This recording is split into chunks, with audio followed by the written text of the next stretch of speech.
Une nouvelle table ronde sur Acheter Louer TV, la web télé de l'immobilier. Nous sommes ensemble jusqu'à la fin de ce salon de la Porte de Versailles. Un mot pour remercier nos partenaires, Habitea, Rentabilimo, Top Duo et le groupe David Immobilier. Alors cette table ronde est consacrée à l'investissement immobilier et à la défiscalisation. Pour en parler, je reçois Fabrice Rosset. Bonjour. Vous êtes président de Adomos. J'espère qu'on va ouvrir le micro. Oui, bonjour. Voilà, ça marche. À côté de vous, Patrice Maubert. Bonjour. Vous dirigez Rentabilimo. Ça marche très bien. À ma droite, Philippe Zilberstein. Bonjour. Bonjour. Alors, Bonjour, pardon. vous êtes, je vous en prie, vous êtes directeur général de Nexity Conseil et Patrimoine. À côté de vous, nous avons Laurent Perzeau. Bonjour. Bonjour, bonjour à tous. Voilà, vous êtes directeur commercial du groupe France Épargne. Et enfin, Gilles Autrive, bonjour. Bonjour. Alors, vous êtes directeur général délégué transactions neufs chez BNP Paribas Immobilier. Non, il fallait forcément que je savonne là-dessus. C'est long. Alors, tout d'abord, on va commencer traditionnellement par un petit tour de table pour que chacun puisse présenter son activité tout simplement. Fabrice Rosset, Adomos. Adomos est une société présente sur Internet qui apporte aux particuliers des solutions personnalisées d'investissement immobilier qui va représenter un certain nombre de promoteurs pour proposer les meilleures solutions. Très bien. Rentabilimo, Patrice Maubert. Rentabilimo est une plateforme d'immobilier de placement avec une certaine niche puisque nous faisons de l'immobilier commercial, donc des niches de rentabilité. On cherche de la rentabilité avant tout sur des placements, bien sûr, immobiliers. Philippe Zilberstein, Nexity. Alors Nexity Conseil et Patrimoine est une filiale bien sûr de Nexity et propose donc à tous les clients de Nexity qui ont un projet d'investissement locatif l'ensemble des biens de Nexity partout en France. Très bien. Laurent Perzeau, France Épargne. Donc nous sommes créateurs d'un immobilier de cœur de ville pour lequel nous apportons un habillage de gestion locative permettant de délivrer des revenus réguliers et pérennes à nos investisseurs, plus particulièrement sous un statut aujourd'hui de loueur meublé non professionnel. Merci. Enfin, Gilles Autrive, BNP Paribas Immobilier. Merci. Oui, donc BNP Paribas Immobilier a deux activités. Une activité d'ancien et donc dans le cadre de la vente de patrimoine institutionnel et puis une activité de promoteur immobilier sur 5 secteurs géographiques en France. Voilà. Alors, on va commencer sur une question générale avec la crise, malheureusement, et l'incertitude fiscale liée à l'élection présidentielle. C'est un secret pour personne, c'est pour bientôt. On observe ces derniers mois deux phénomènes. D'une part, une décollecte record des fonds de l'assurance vie, et puis de l'autre, un désintérêt certain pour la bourse. Une grande partie de ces liquidités vont vers l'immobilier. Est-ce que, messieurs, vous constatez cet engouement et comment vous l'expliquez? Alors, on peut commencer par vous, Gilles Autrive. Oui, donc, effectivement, il y a aujourd'hui un mouvement, j'allais dire sécuritaire, qui s'est amorcé il y a quelque temps. Un certain nombre de clients reviennent plus que jamais vers l'immobilier en pensant à cette valeur refuge et à ses placements sur le long terme. Donc, l'immobilier a plus que jamais et depuis 2 ans, c'est très marqué, mais nous continuons avec les dispositifs fiscaux dont on parlera juste après, à avoir une grande appétence de la clientèle vers l'immobilier de placement. D'accord. Laurent Perzeau, chez France Épargne. Oui, je pense qu'on peut constater effectivement une recrudescence depuis même les mois de la fin de l'année dernière, où on a pu voir un déplacement comme ça des capitaux, aller directement vers l'immobilier, voir des personnes qui recherchaient effectivement la valeur refuge en tout cas immobilière. Et c'est vrai que les maîtres mots qui aujourd'hui ressortent, c'est sécurité, solidité et rentabilité. C'est ce que recherchent aujourd'hui les investisseurs. Ils le recherchent en grande partie vers l'immobilier. On peut le constater. D'accord. Philippe Zilberstein. Je ne peux qu'abonder dans le sens de ce que viennent de dire nos invités parce que effectivement aujourd'hui la pierre est un placement, je dirais, sécure, qui effectivement, pardonnez-moi, comme on le dit avec les guillemets, est un placement de père de famille, mais qui permet d'avoir une solidité et qui effectivement répond à des besoins par rapport à ce qu'on a pu voir ces derniers temps, notamment par rapport à la bourse. Voilà, alors on va aller directement sur les solutions, les opportunités, parce qu'évidemment, ceux qui nous regardent, voilà ce qui les intéresse aujourd'hui. Il y a certains dispositifs, on le sait, qui sont appelés à disparaître, d'autres qui sont moins généreux. Alors aujourd'hui, que faut-il faire? Où faut-il placer son argent, tout simplement? Fabrice Rosset, puis Patrice Maubert. Déjà, je dirais que l'immobilier s'adresse à ceux qui ont de l'argent et à ceux qui n'en ont pas. C'est quand même la force de l'immobilier. Parce que si vous avez de l'argent à placer, si vous allez le mettre à la caisse d'épargne, sur un livret d'épargne, on va dire plutôt, vous allez avoir du 2% maximum. Et donc, c'est quand même très peu rentable. Donc, si vous avez de l'argent à placer, vous pouvez aujourd'hui, on a des clients qui placent cet argent cash. Mais si vous n'avez pas d'argent, vous pouvez emprunter. Il n'y a que dans l'immobilier qu'on peut emprunter. Donc on a un effet de levier qui est assez exceptionnel, où on peut emprunter à 4%, un peu plus de 4%. Et donc après, évidemment, la question, c'est dans quel cadre je vais placer cet argent que j'ai emprunté dans l'immobilier. Aujourd'hui, il y a deux grands cadres. C'est soit la loi Sellier, soit le loueur meublé. Mais nous avons, je dirais, des spécialistes de ces deux à qui je laisserai la parole. Et puis il y a aussi d'autres placements qui sont plus, je dirais, moins connus, que monsieur, je pense, va expliquer. Alors justement, Patrice Maubert. Merci Fabrice. Effectivement, donc, pour revenir sur les épargnants français et l'immobilier, moi je considère que les Français c'est une grande histoire d'amour, la pierre en France avec les Français. En l'occurrence, effectivement, dans un contexte de crise où les clients sont relativement inquiets face à leur avenir, les retraites, la transmission de leur patrimoine, la pierre reste plus que jamais le produit dans lequel il faut investir. Et puis les retraites, on n'est pas sûr comme vous l'avez évoqué, c'est quand même aussi un des seuls produits qu'on peut financer par le crédit et puis faire financer un peu par les autres, puisque quand on fait des montages astucieux, on s'aperçoit que c'est quand même le seul placement qui est au plus de 3/4 capitalisé par d'autres que le client. Donc ça reste quand même des montages intéressants et dans un contexte surtout de crise, puisque le manque de logement en France est quand même toujours d'actualité.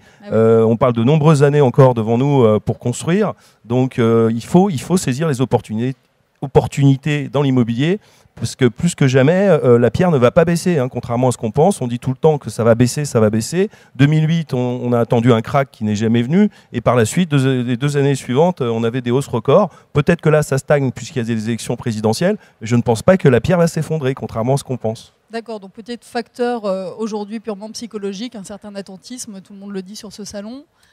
Oui, en plus, pour compléter ce que vient de dire monsieur, quand on regarde le dernier rapport INSEE, on s'aperçoit que dans le patrimoine des Français, l'immobilier représente à peu près 60%. Donc on voit bien que l'amour pour la pierre et pour l'immobilier est toujours présent et de plus en plus. Et je rebondis aussi sur ce que venait de dire monsieur par rapport au prix. Effectivement, les produits bien placés, correspondant à une véritable demande, et notamment dans l'investissement Sellier correspondant à un bassin d'emploi, un marché locatif, auront toujours une bonne dynamique. Et il ne faut pas s'attendre, en tout cas à mon sens, à une baisse de prix comme on peut le lire partout. Effectivement, il manque 900 000 logements en France à peu près, c'est ça.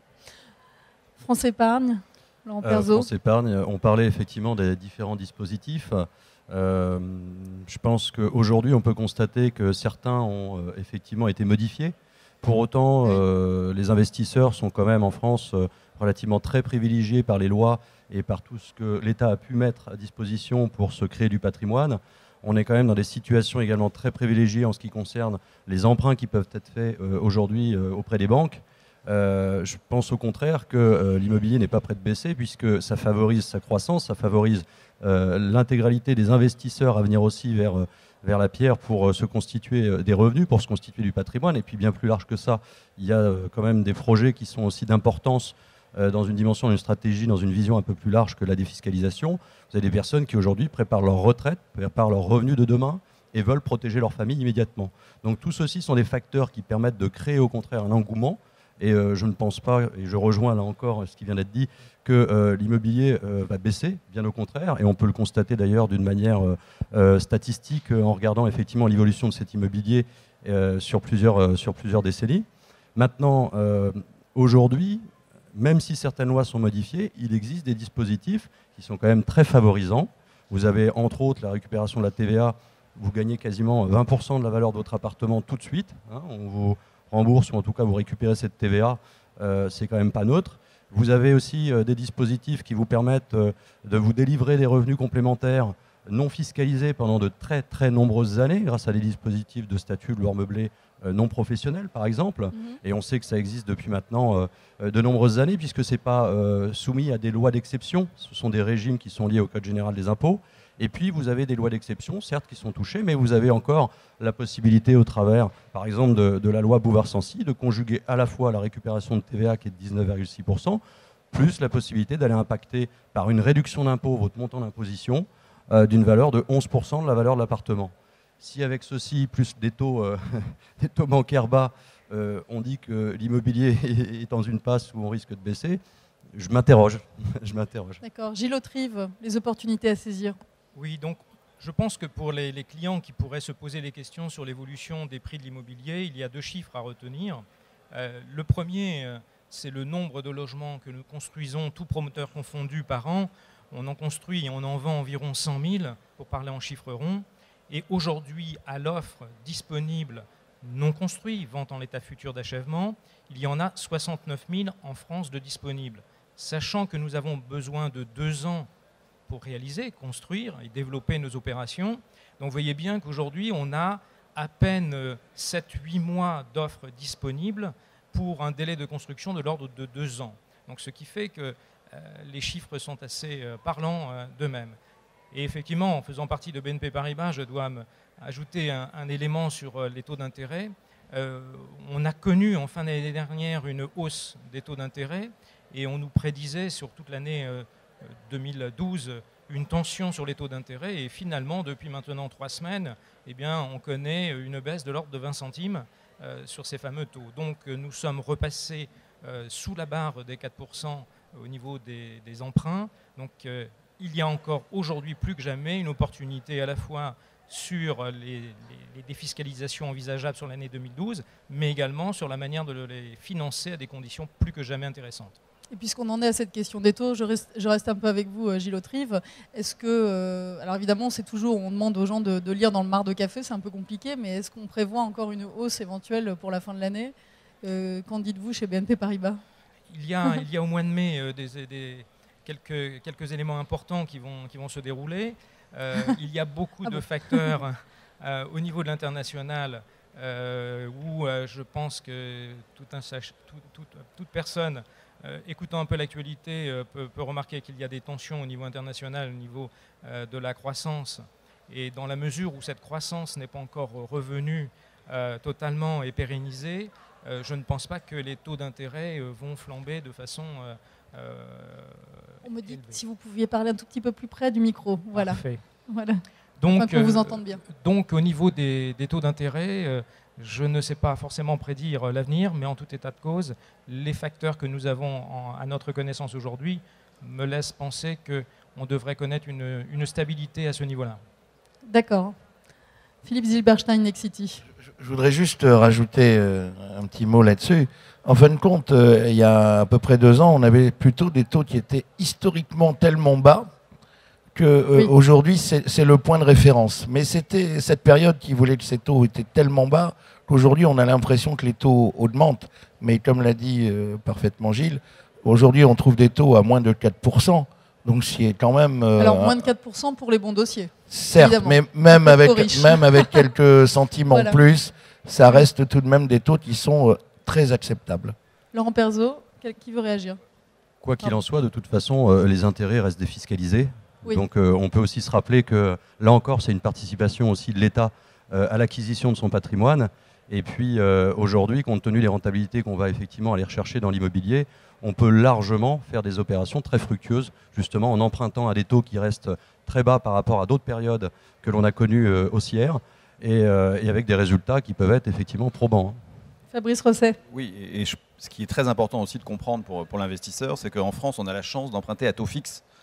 Emprunter à taux fixe sur une longue période, avec, à mon avis, une inflation qui va arriver, je dirais que c'est le placement gagnant par priorité. Il n'y a pas d'autres placements alternatifs à l'immobilier, à mon sens, aujourd'hui. Si vous empruntez à 4 et que vous avez une inflation qui, chaque année, va commencer à augmenter, puisqu'on était à 1,5 il y a 2-3 ans, aujourd'hui on est à 2,5, et personnellement, je pense qu'on arrivera à des taux d'inflation très importants. Le mécanisme qu'il faut intégrer, et que l'ensemble d'entre nous intégrons, c'est que les loyers, eux, sont indexés sur l'inflation. Donc un taux fixe, des loyers qui montent, ben, vous vous retrouvez avec un schéma, un cercle vertueux, un peu comme ont connu nos parents ou nous-mêmes, pour certains qui sont plus âgés, dans les années 70. Hein. On pouvait avoir une inflation qui était à 15-16%. Ceux qui ont acheté au début des années 70, en 5 ans, 10 ans, ils ont remboursé leur crédit via l'inflation. Alors je ne dis pas qu'on va être à une inflation à 10-15%, je pense quand même qu'on risque d'être dans ce schéma. Et là, mon conseil, c'est de devenir très vite propriétaire immobilier plutôt qu'être locataire. Parce que là, quand l'inflation monte, les loyers montent, et bien quand on les encaisse, on est très content. Et quand on a un taux fixe derrière, on n'a aucun risque. Et la France est le seul pays au monde où on peut emprunter à taux fixe. Partout, on emprunte à taux variable. C'est ce qui explique aussi pourquoi le marché immobilier en France est sain. C'est parce que quand vous avez un schéma de hausse des taux, les emprunteurs qui ont emprunté avant sont tous gagnants, au contraire des autres pays où ils sont perdants parce que leur mensualité augmente. Donc aujourd'hui, pouvoir emprunter à 4% sur 15 ans, 20 ans, voire 25 ans si vous avez un bon dossier, c'est quelque chose d'exceptionnel. Alors, premier conseil concret, on l'a compris, devenir propriétaire. Alors, est-ce que vous avez, je suis désolée, je vous embête, des tuyaux pour nos investisseurs, voilà, des conseils très concrets? Alors, si je peux me permettre, pour rebondir sur ce qu'on dit ces charmants monsieur, en l'occurrence, effectivement, l'immobilier à crédit, puisque, en l'occurrence, l'intérêt avec l'inflation et tous les indices aujourd'hui sont intéressants, puisqu'on a une inflation qui commence à galoper. Il y a quand même la dette des États remboursée assez rapidement. Donc, je pense qu'il y aura un système inflationniste. Et c'est dès maintenant que les particuliers doivent essayer de financer des opérations d'acquisition, aussi bien en tant que propriétaire ou investisseur. C'est le moment de saisir sa chance, car effectivement, les taux sont relativement bas. Mais par contre, il y a un petit bémol depuis ce début d'année, quand même, on peut le préciser, c'est que les partenaires financiers n'acceptent pas tous les dossiers. Il y a quand même une baisse fulgurante quand même de l'offre de crédit. Alors, il faudrait que les banques, pour une fois, jouent un peu le jeu, parce qu'à force d'être enfouées par les BCE, etc., ça serait bien qu'elles prêtent aussi aux particuliers et aux chefs d'entreprise. Il serait temps que ça bouge. Il va falloir que je vous donne un droit de réponse, Gilles Autrive. Merci. BNP Paribas. Merci. Oui, donc actuellement, quand on regarde les encours et notre présence et la présence des différents établissements financiers et bancaires sur ce salon, la présence est plus que jamais importante. Vous avez vu des offres spécifiques sur le salon. Donc, les crédits aujourd'hui sont accessibles. On peut même ajouter, puisque vous évoquiez le sujet de l'accession résidentielle, eh bien, certes, la défiscalisation est un élément important avec des avantages. En résidentiel, n'oublions pas que sur cette année, il y a également le prêt à taux zéro plus, qui permet à un bon nombre de clients en accession en résidence principale primo-accédant, c'est-à-dire quelqu'un qui n'a pas acheté depuis 2 ans, de bénéficier en plus d'un taux à 0%. Donc c'est là encore exceptionnel. On peut avoir en Ile-de-France jusqu'à 118 000 € de financement à 0%. Ça constitue une quote-part, c'est un plafond, ça constitue un apport complémentaire, une aide supplémentaire permettant de devenir acquéreur et non pas de rester locataire durant toute sa vie. D'accord. Quel investissement pour quel profil d'investisseur? Des exemples, des conseils? Parce que là, on a bien compris qu'il fallait investir dans la pierre. Là, vous êtes tous d'accord? J'ai le micro, alors j'en profite. Allez-y. Donc pour moi, il y a 2 types d'investisseurs en résidentiel.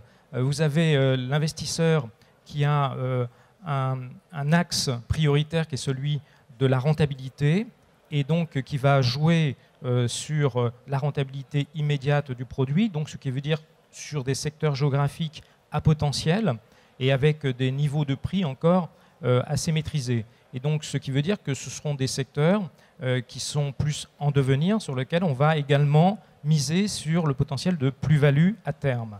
Et puis vous avez l'investisseur, il y a eu une expression tout à l'heure, bon père de famille, celui qui veut jouer la sécurité absolue et qui va prendre un investissement moins rentable intrinsèquement dès le départ, mais qui va jouer la ville très établie, le quartier qui a déjà toutes ses lettres de noblesse, et donc qui fera un investissement patrimonial de transmission, avec pour objectif effectivement d'avoir une pierre dans un quartier plutôt de haut de gamme.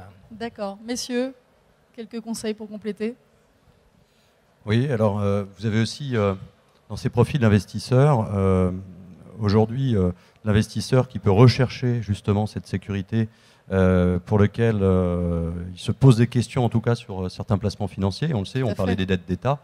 et qui va venir justement dans le domaine de l'immobilier, mais se posant de nombreuses questions quant à la solvabilité de son locataire. Je pense qu'un investisseur avisé, d'abord, trouve un conseiller avisé. Nous parlons ici évidemment d'investisseurs types, mais bien évidemment, lorsque nous rencontrons chaque personne qui se présente, l'idée étant d'apporter un conseil qui soit déjà pas spécialement stéréotypé, mais qui soit effectivement personnalisé en fonction de chaque découverte, chaque objectif, chaque motivation. Ça, c'est d'une part des éléments importants, puisque ça doit calquer, coller, en fait, se corréler à un projet personnel. Et aujourd'hui, avec les investisseurs, je dirais qu'on rencontre de plus en plus des personnes qui cherchent en fait à se tranquilliser, à se sécuriser quant à la gestion locative. On a effectivement la possibilité de leur apporter des solutions avec des résidences gérées qui leur délivreront des rentabilités qui n'ont rien sacrifié justement à leur qualité, tout en respectant effectivement des schémas qui sont des schémas de qualité de réalisation et également d'emplacement pour faire de bons fonciers. Et autour duquel, ensuite, bien, on apportera un conseil qui sera déterminé en fonction de la découverte que je viens d'évoquer, lié effectivement à la fiscalité, lié au statut, à ce que l'on peut apporter dans ce cadre de montage. D'accord. Philippe Zilberstein, Nexity. Je suis tout à fait d'accord, évidemment, avec ce qu'il vient de dire. Ce qui est très important, c'est de déterminer l'objectif de l'investisseur. Il peut effectivement avoir plusieurs objectifs, soit par type de produit, soit par objectif et projet de vie. Il peut faire un cellier pour se dire aujourd'hui j'habite en Ile-de-France, mais dans 15 ans, quand je vais prendre ma retraite, je veux retourner dans la région de mes origines. Et c'est un moyen pour lui et c'est un levier pour lui d'acquérir ce bien. Ou il peut effectivement se dire moi ce que j'ai besoin aujourd'hui c'est d'un bon complément de retraite qui à terme me sécure. Et là évidemment les résidences gérées sont une réponse. Donc ce qui est très très important c'est de ne pas se tromper d'objectif.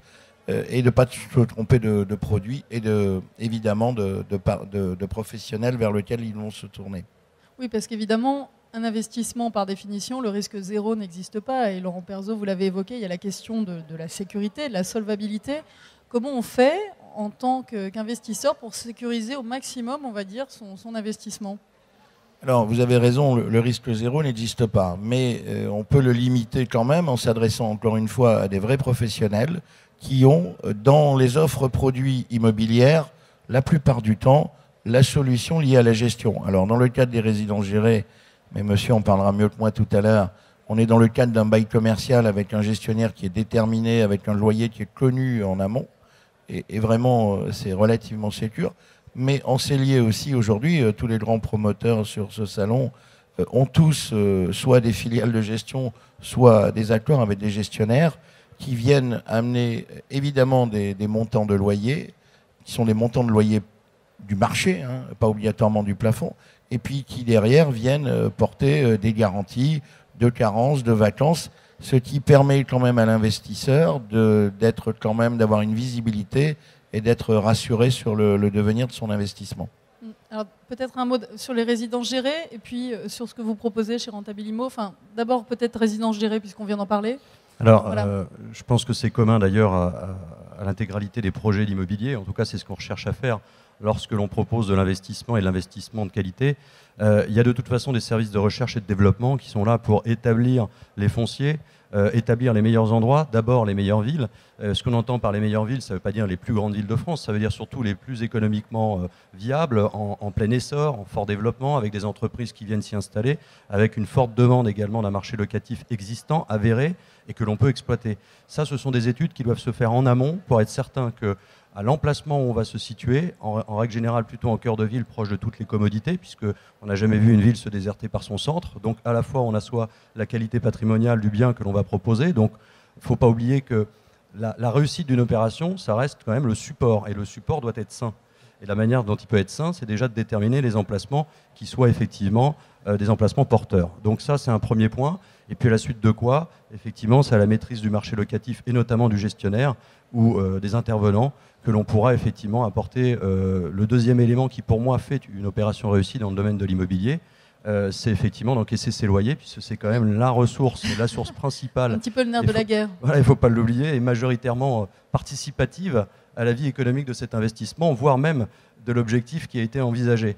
Après, si on peut effectivement, et en général, on peut y adjoindre effectivement un habillage fiscal, tant mieux, ça viendra d'autant plus participer et diminuer, je dirais, la partie de l'investisseur dans cet investissement. Oui, puis résidence gérée, s'assurer de la solidité de l'exploitant aussi, parce qu'on a Alors, vu malheureusement quelques cas c'est une réalité. C'est une réalité. Je pense Oui. qu'un investisseur aujourd'hui avisé qui veut aller vers la résidence gérée doit impérativement valider la qualité du gestionnaire. Pour moi, la qualité du gestionnaire, elle dépend également de sa taille, de son évolution, de sa croissance, de sa cotation Banque de France. Elle dépend surtout de son savoir-faire, de son expertise dans le domaine. On parlait effectivement de gestionnaires qui aujourd'hui ont périclité. Oui, mais il y a quand même des verrous de sécurité. On parlait aussi du risque zéro qui n'existe pas.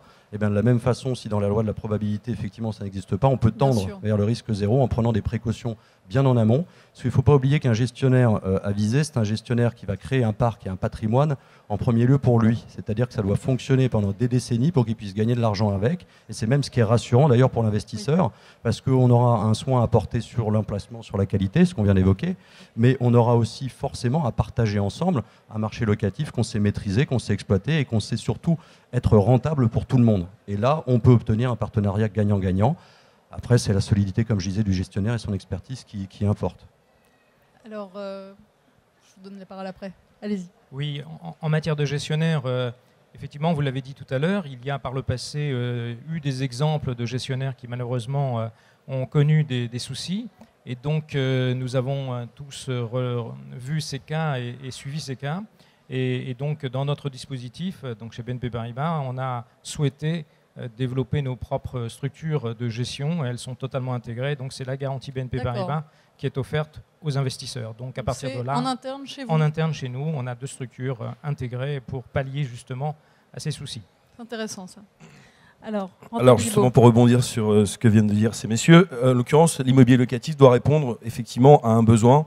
Et en l'occurrence, je pense que c'est aux investisseurs de valider les emplacements, avant tout, mais également le marché sur lequel ils vont investir. Il faut qu'il y ait une véritable compréhension de l'investisseur sur le marché dans lequel il souhaite parce que les investissements sont longs, 15 ans, 20 ans, voire 25 ans. Donc, si on ne croit pas dans la niche de marché sur laquelle on a sélectionné, effectivement, faut peut-être pas y aller. C'est d'ailleurs la raison pour laquelle nous avons développé, nous, une offre un peu atypique, contrairement à ce qu'il y a sur le salon, puisque nous avons une offre sur des locaux commerciaux, dans des grandes zones commerciales, qui permet justement de dire aux investisseurs, il n'y a pas que l'immobilier classique, mais il y a aussi des besoins dans l'immobilier commercial, puisqu'on va dire que l'immobilier résidentiel, c'est 80% du volume, mais il y a aussi l'immobilier professionnel commercial pour les entreprises et les TPE, qui est aussi une bonne niche de marché. Ok. Fabrice, un petit mot. Adomos. Un petit mot, on voit qu'en fait tout ça est quand même un peu compliqué. Bon, Adomos, son rôle, c'est justement d'essayer d'apporter un peu de clarté à l'investisseur qui ne connaît pas forcément toutes ces règles. Et c'est de travailler avec des grandes marques, puisqu'on a la chance de travailler avec Nexity, on a la chance de travailler avec France Épargne, un petit peu avec BNP aussi Paribas, on travaille avec Kaufmann & Broad, on travaille avec Bouygues, sélectionner les meilleurs programmes, les meilleurs promoteurs, les meilleurs emplacements et s'assurer derrière de la qualité de la gestion. Et ça fait partie finalement du métier de conseil et on est là pour apporter ce conseil dans la mesure bien sûr de l'accord que nous avons avec les promoteurs et de la possibilité des investisseurs qui doivent investir dans la mesure où ils le peuvent. Une des règles de base qu'on voit aujourd'hui, c'est de ne pas investir trop, d'être très prudent dans le montant qu'on va investir, de manière à être très à l'aise dans la vie de son investissement et de ne pas se retrouver en trésorerie tendue parce qu'on a été trop gourmand. Donc ça fait partie des petites règles qu'on peut appliquer. Il faut être très à l'aise et ne pas faire un effort d'épargne qui soit démesuré par rapport à ses revenus. Bon bah écoutez, c'est passionnant, mais alors on arrive à la fin de cette table ronde, du temps qui nous est imparti, et je pense que voilà, les internautes et les spectateurs qui veulent en savoir plus sauront où vous trouver, donc Adomos, Rentabilimo, Nexity, France Épargne et BNP Paribas Immobilier. Voilà. Merci en tout cas, messieurs, d'avoir accepté notre invitation. Merci. Voilà, et nous on se retrouve toute la journée et pendant tout ce salon de l'immobilier avec d'autres interviews, d'autres tables rondes et puis le journal de l'immobilier présenté par Anaïs Baïdemir. À plus tard.